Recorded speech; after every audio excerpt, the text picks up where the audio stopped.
அனைவருக்கும் வணக்கம். நீங்கள் பார்த்துட்ருக்கிறது ஆலினால் மேக்கர்ஸ் சேனல். இன்றைக்கி உங்களுக்கு நான் செஞ்சு காமிக்க போகிறது சோளா பூரி. அதை பட்டூரான்னு சொல்லுவாங்க.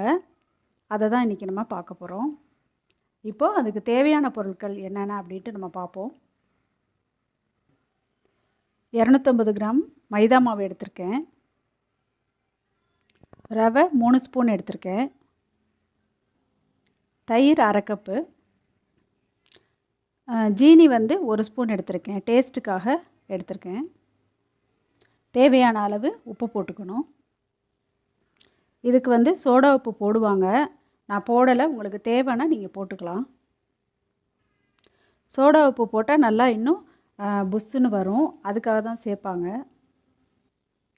இப்போது சோளா பூரி எப்படி செய்கிறதுன்னு நம்ம பார்ப்போம். இப்போது ஒரு பவுல் எடுத்திருக்கேன். அதில் நம்ம எடுத்து வச்சுருக்கிற மைதா மாவை அதில் சேர்த்துப்போம்.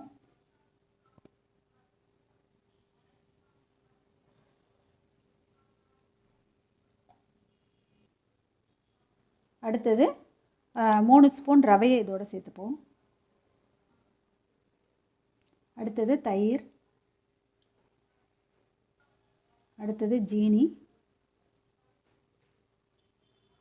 தேவையான அளவு உப்பு. இப்போது சப்பாத்தி மாவு பதத்துக்கு நாம் பிசைஞ்சு எடுத்துப்போம். இப்போ நல்லா பிசைஞ்சிட்டேன். இப்போது இந்த ஒட்டாத பதத்துக்கு வந்திருக்கு. இதில் லைட்டாக ஆயில் தடவிட்டு நம்ம ஒரு ஈரத்துணி போட்டு ஒரு 1/2 மணி நேரம் ஊற வச்சுப்போம். இப்போது 1/2 மணி நேரம் ஆச்சு. இப்போ நம்ம எடுத்து எப்படி இருக்குன்ட்டு பார்ப்போம். நல்லா கையில் ஒட்டாமல் பஞ்சு மாதிரி நல்லா உப்பி வந்திருக்கு. இப்போ நம்ம சப்பாத்தி மாதிரி இட்டுக்கலாம். இப்போது சோளா பூரிக்கு உள்ளது நான் தேய்ச்சிட்டேன். இது இந்த மாதிரி திக்னஸ் இந்த மாதிரி இருக்கணும். இப்போ ஸ்டவ்வை ஆன் பண்ணிவிட்டு நம்ம சோளா பூரிக்கு எவ்வளோ எண்ணெய் தேவையோ அவ்வளோ நான் பேனில் ஊற்றிருக்கேன். இப்போ எண்ணெய் காஞ்சிடுச்சு. நம்ம இந்த சோளா பூரியை இதில் போட்டுக்கலாம். ஹை ஃப்ளேமில் வச்சுட்டு இதை போட்டுப்போம்.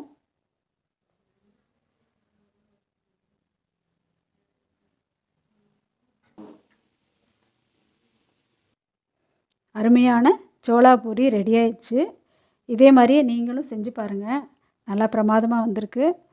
உங்களுக்கு இந்த வீடியோ பிடிச்சிருந்ததுன்னா ஆலினால் மேக்கர்ஸ் சேனலுக்கு லைக் பண்ணுங்கள், ஷேர் பண்ணுங்கள், சப்ஸ்கிரைப் பண்ணுங்கள். தேங்க்யூ.